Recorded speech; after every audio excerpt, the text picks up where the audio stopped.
నమస్కారం. అనంత spiritual world ఛానల్కి స్వాగతం. ఓం శ్రీ గణేశాయ నమః. ఓం శ్రీ సరస్వతే నమః. ఓం శ్రీ గురుభ్యో నమః.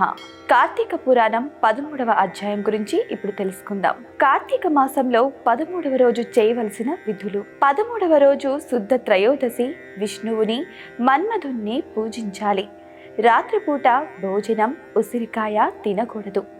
దక్షిణ తాంబూలాలతో పరిమళ పుష్పాలను దానం చేయాలి. అతిథులకు భోజనం పెట్టాలి.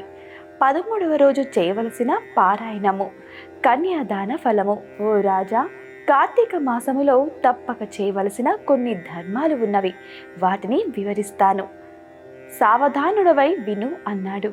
కార్తీక మాసములో నది స్నానముతో పాటు కన్యాదానము, ఉపనయనము, విద్యాదానము, వస్త్రదానము, అన్నదానము మొదలగునవి చేయవలసిన ఉత్తమ ధర్మాలు ఎన్నో ఉన్నాయి. ఒకవేళ ఉపనయమునకు అగు ఖర్చు అంతయు భరించుటకు వీలు కానప్పుడు దక్షిణ తాంబూలము మొదలైన సంభావనతో తృప్తిపరిచినను మంచి ఫలము కలుగును. ఎన్ని బావులు చెరువులు తవ్వించినను ఒక బ్రాహ్మణ బాలునికి ఉపనయము చేసినందువలన వచ్చు ఫలమునకు సరిరావు. అంతకన్నా ముఖ్యమైనవి కన్యాదానము. కార్తీక మాసములో భక్తి శ్రద్ధలతో కన్యాదానము చేసినచో తాను తరించుటయే గాక తన పితృదేవతలను తరింపజేసిన వాడవుతాడు. ఈ కూడా విషయాన్ని వివరించే ఒక కథ చెబుతాను, శ్రద్ధగా వినుము అని చెప్పసాగాడు. సువీరుని చరిత్ర. ద్వాపర యుగములో వంగదేశాన్ని పరిపాలించే సువీరుడు అనే గొప్ప పరాక్రమవంతుడైన ఒక రాజు ఉన్నాడు. అతనికి రూపవతి అయిన భార్య కలదు. ఒకసారి సువీరుడు శత్రురాజుల చేతిలో ఓడిపోయి భార్యతో కలిసి అరణ్యమునకు పారిపోయి నర్మదా నది తీరములో ఒక పర్ణశాలను నిర్మించుకొని కందమూలాలు తినుచూ కాలము గడుపుచున్నాడు. కొన్ని రోజుల తర్వాత అతని భార్య గర్భం దాల్చి ఒక బాలికను కన్నది. వారు ఆ బిడ్డను అతి గారాభముతో పెంచుచుండిరి. క్షత్రియ వంశం యందు జన్మించిన ఆ బాలిక శుక్లపక్ష చంద్రుని వలె దినదినాభివృద్ధి పొందుతూ చూచువారికి కనుల పండుగగా ముద్దులొలుకుతూ మాటలతో చాలా ముచ్చటగా ఉండేది. కొంతకాలం తర్వాత ఒకరోజు వానప్రస్థుని కుమారుడు ఆ బాలికను చూచి ఆమె అందచందాలకు ముగ్ధుడై బాలికను తనకు ఇచ్చి వివాహం చేయమని ఆ రాజును కోరాడు. అందుకు రాజు, ఓ ముని కుమారా, ప్రస్తుతము నేను చాలా బీదస్థితిలో ఉన్నాను. మా కష్టములు తొలగుటకుగాను నాకు కొంత ధనం ఇచ్చినచో నా కుమార్తెను ఇచ్చి వివాహం చేయగలను అని చెప్పగా ఆ ముని కుమారుడు నర్మదా తీరమున కుబేరుని గూర్చి గొప్ప తపస్సు చేసి కుబేరుని మెప్పించి ధన పాత్ర సంపాదించి రాజుకు ఇవ్వగా రాజు సంతోషించి తన కుమార్తెను ఆ ముని కుమారునికి ఇచ్చి వివాహం చేశాడు.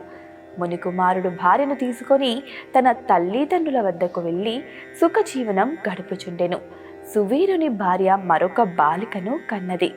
సువీరుడు మునికుమారుడు ఇచ్చిన ధనపాత్రను తీసుకొని స్వేచ్ఛగా భార్యతో సుఖంగా ఉన్నాడు. సువీరుడు రెండవ కుమార్తె కూడా యుక్త వయసు వచ్చిన తర్వాత పూర్వము వలనే ఎవరికైనా ధనమునకు అమ్మవచ్చునన్న ఆశతో ఎదురు చూస్తున్నాడు. ఒక ఋషి పుంగవుడు తపతీ నది తీరము నుండి నర్మదా నది తీరమునకు స్నానం కొరకు వస్తూ దారిలో ఉన్న సువీరుని కలుసుకొని, నీవు ఎవరు?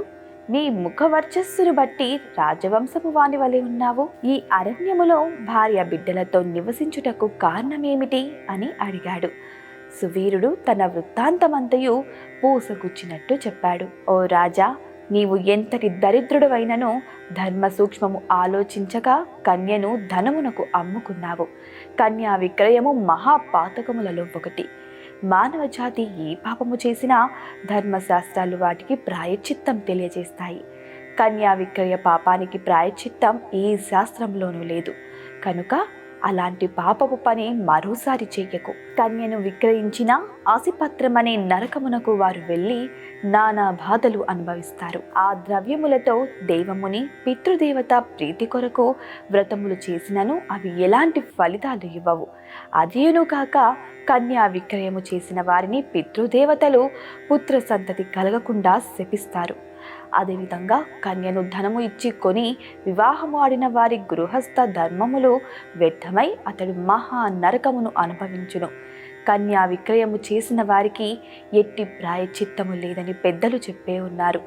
కనుక రాజా, రాబోయే కార్తీక మాసంలో నీవు రెండవ కుమార్తెను నీ శక్తి కొలది బంగారు ఆభరణములతో అలంకరించి సదాచార సంపన్నుడు ధర్మబుద్ధి గల వానికి కన్యాదానము చేయి. ఆ విధంగా చేసినచో గంగ స్నానము మరియు అశ్వమేధ యాగము చేసిన ఫలితం పొందటమే గాక మొదటి కన్యను అమ్మిన దాని పాపఫలం కూడా తొలగిపోవును అని రాజుకు హితోపదేశము చేశాడు. అందుకు రాజు చిరునవ్వు నవ్వి, ఓ మునివర్య, మనిషి బ్రతికుండగా భార్య బిడ్డలతో సిరి సంపదలతో సుఖంగా ఉండకుండా చనిపోయిన తర్వాత వచ్చే ఏదో మోక్షము కొరకు ప్రస్తుతం ఉన్న అవకాశము జార విడుచుట భావ్యమేనా?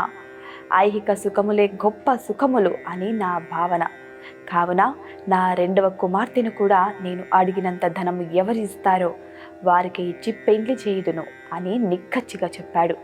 ఆ మాటలకు సన్యాసి వాడి మూర్ఖత్వానికి ఆశ్చర్యపడి తన దారిన తాను వెళ్ళిపోయాడు. కొంతకాలం తర్వాత సువీరుడు మరణించాడు. వెంటనే యమభటులు వచ్చి వానిని యమలోకములో అసిపత్రవనము, వానిని అనే నరకములో పడవేసి అనేక విధములుగా బాధించిరి.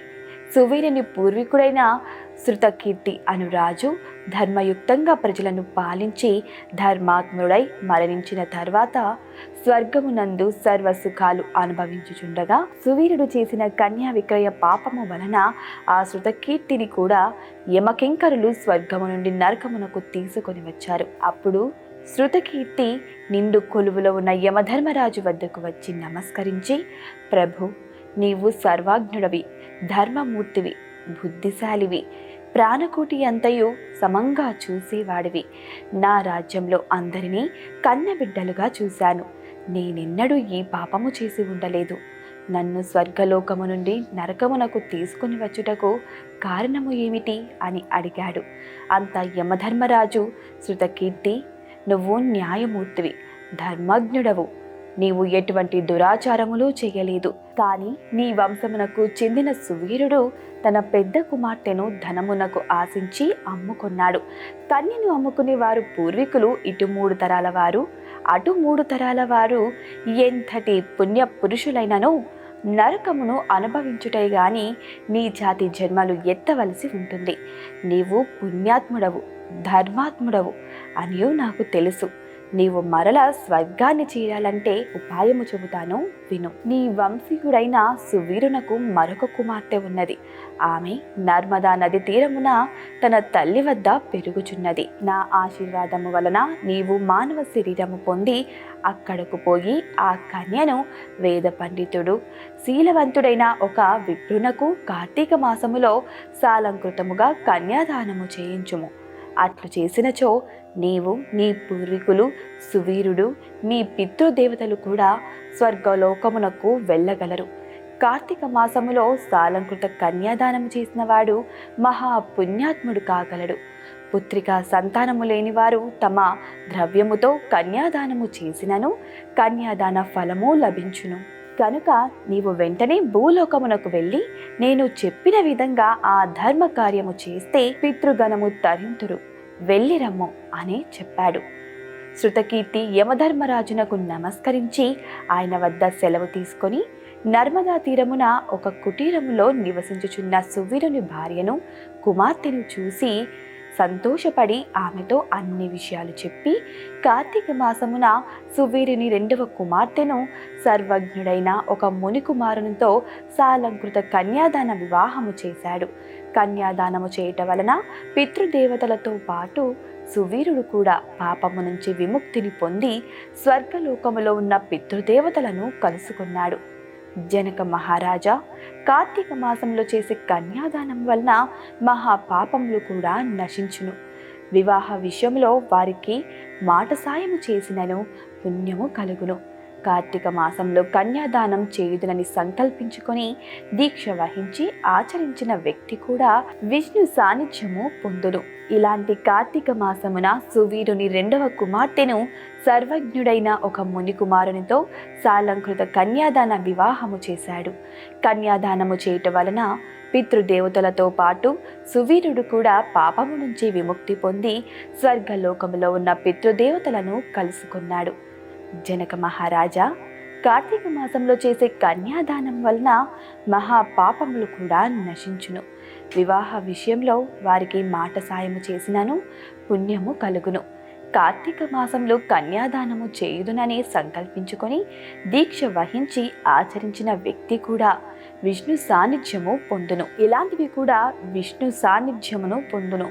ఇలాంటి ముఖ్య ధర్మాలు తెలిసి కూడా చెయ్యని వారు రౌరవాది నరక బాధలు అనుభవిస్తారు. స్కాంద పురాణాంతర్గత విశిష్ట ప్రోక్త కార్తీక మహత్య మండలి త్రయోదశాధ్యాయము 13వ రోజు పూర్తి అయినది. సర్వే జనా సుఖినో భవంతు. గోవులను సేవించండి, గోవులను రక్షించండి. ఇలాంటి మరిన్ని వీడియోల కోసం మా ఛానల్ని సబ్స్క్రైబ్ చేయండి, మరికొందరికి షేర్ చేయండి.